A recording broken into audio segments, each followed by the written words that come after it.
Good morning, Kevin here. Welcome to the second edition of the Morning Coffee.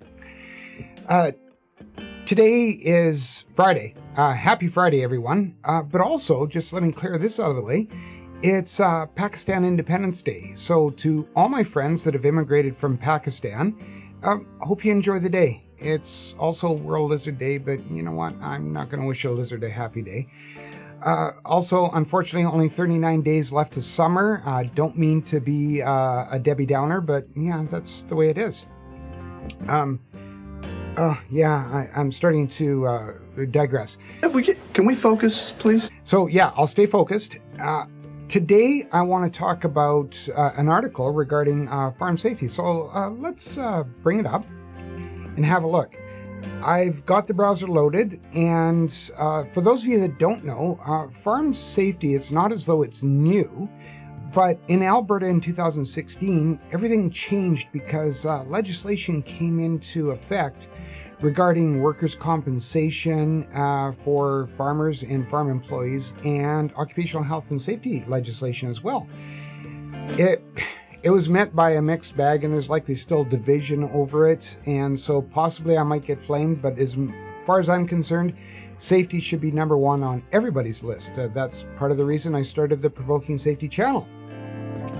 So this article talks about farm safety and the concerns that are top of mind, of course. That's what the article headline says, for farmers. And one of the big ones is power line strikes.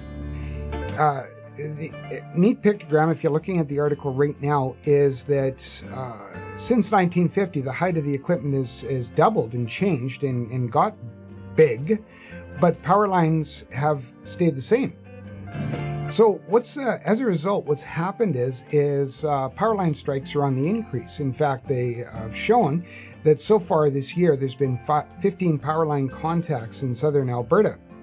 And in 2019, last year, there were 20. So we're either on the way to surpassing last year's total, hopefully not. Hopefully this article will do a lot to bring it to the forefront and some awareness.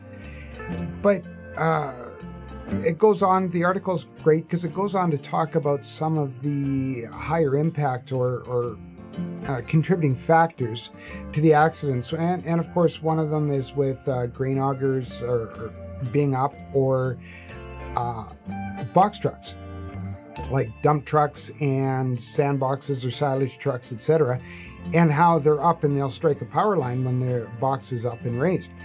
I can remember when I was young and working in a logging camp, and all of a sudden woke up in the morning and there was no breakfast, no coffee, no power, no nothing.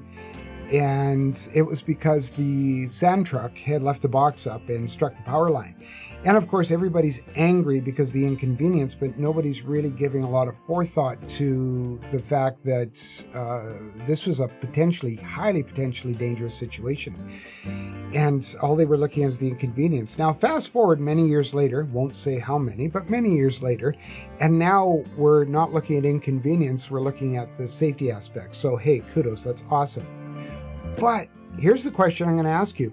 What would change this? What would help to alleviate this problem or change this problem? Is it A, don't work around power lines at all? B, conduct a hazard assessment prior to doing any work?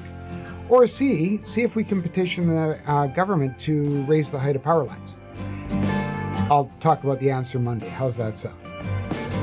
Now, the article's also neat because it talks about other proactive things, such as traffic and moving vehicles and moving farm equipment on roadways. A lot of people don't understand this unless they've come from a rural area, when they're driving through a rural area at this time of year, that there's going to be tractors crossing the road, going down the side of roads, and we have to give them a little bit of leeway and a little bit of consideration. Because like anything else, these are big pieces of equipment and they don't stop on a dime like your car does, okay? So be mindful, think about it. Farmers don't want to hurt anybody either, and they're doing a lot of checks. I have a lot of friends that are farmers, and they will tell you the same thing. They don't like moving equipment down roads if they don't have to. Just because of that, just because of the other drivers. The last thing the article talks about, of course, is sleep, eating well, and exercise. I can remember when I was younger and a logger, and I ended up with a lot of back problems, partially because, well, mostly because I was overweight. Let's not gloss over it. I was overweight. And I wasn't eating properly. I wasn't exercising. And I thought to myself, well, I handle a power saw. Even my doctor told me, Kevin, you got to start exercising. And I thought, well, I handle a power saw. I walk in logs and I'm walking up and down hills and that all day. Why do I need to exercise? But believe it or not, once I started eating better and laying off a lot of the sweets and junk food that I used to clamor to, and I still have a craving for, I actually lost weight. My back problems, along with exercise and a healthy diet, started to disappear. I did injure my back, but the recovery was a lot quicker just because I was in better shape.